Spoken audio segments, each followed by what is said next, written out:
எதிர்கட்சியில இருக்கக்கூடிய திடீர்னு இப்ப இனிமேல எந்த காலகட்டத்திலயும் நாங்க பாஜகவோடு ஒட்டு இல்லை, உறவு இல்லை, எதுவும் இல்லை அப்படின்னு சொல்லிட்டு தேர்தல் வந்தோன்னா மறுபடியும் ஸ்டிக்கர் ஓட்டிடுச்சு இல்லையா? அதனால 4 வருஷமா காணும். எடப்பாடியார் அவர்களே 4 ஆண்டுகளாக எங்க இருந்தாருன்னு தெரியல. இப்ப திடீர்னு தேர்தல் வந்த உடனே அந்த பஸ்ஸுக்கு கூட நம்முடைய முதலமைச்சர் அவர்கள் ஒரு பெயர் வைத்திருக்கிறார். என்ன பெயர்? அதனால அந்த பேருந்தில ஏறிக்கொண்டு வருகிறார். வந்து நீங்க என்ன பண்ணீங்க அப்படின்னா, நீங்க 4 வருஷமா ஆளை காணும், நாங்க என்ன பண்ணோம்னு உங்களுக்கு தெரியலன்னா நாங்க என்ன பண்ண முடியும்? ஆனா கட்சியை நீங்க நல்லா நடத்துங்கன்னு நாங்க கவலையோடு சொல்கிறோம், அக்கறையோடு சொல்கிறோம். உங்க கட்சி அலுவலகத்தை டெல்லிக்கு மாத்திட்டீங்களே, கவலையோடு சொல்கிறோம். அதுக்கு அவர் இன்னைக்கு பதில் சொல்லியிருக்காரு. எனக்கு அங்கதான் இருக்கு, நீங்க வந்து பாருங்கன்னு. எனக்கு கட்டடம் அங்கதான் இருக்கு, தெளிவா தெரியும். கட்டடத்தையுமா டெல்லிக்கு எடுத்துட்டு போக முடியும்? முடிஞ்சா எடுத்துட்டு போயிருக்கீங்க பிரிச்சு.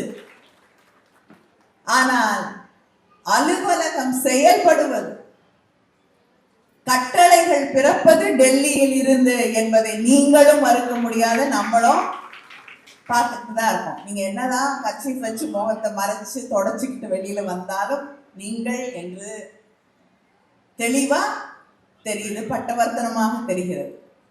உங்களுக்கே அவமானமா இருக்கு.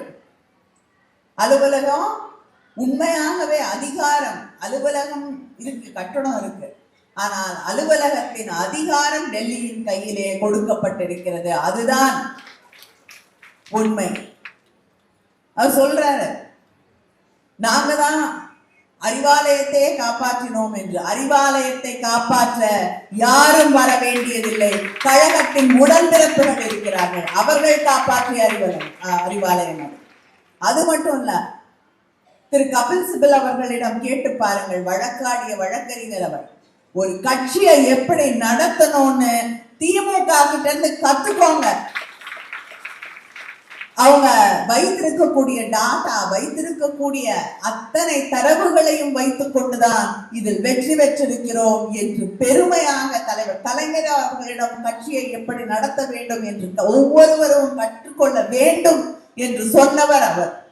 அதனால நீங்க கம்பராமாயணத்தை யார் எழுதினார்ன்றத மாத்திக்கீங்க இல்லையா? அது மாதிரி இதை மாற்ற முடியாது,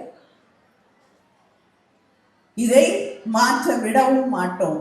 அதனால சரித்திரம் உங்களுக்கு மறந்து போயிருக்கலாம், ஆனால் திராவிட முன்னேற்ற கழகத்தை சேர்ந்தவர்களுக்கு, தமிழ்நாட்டு மக்களுக்கு அது என்றும் மறக்காது.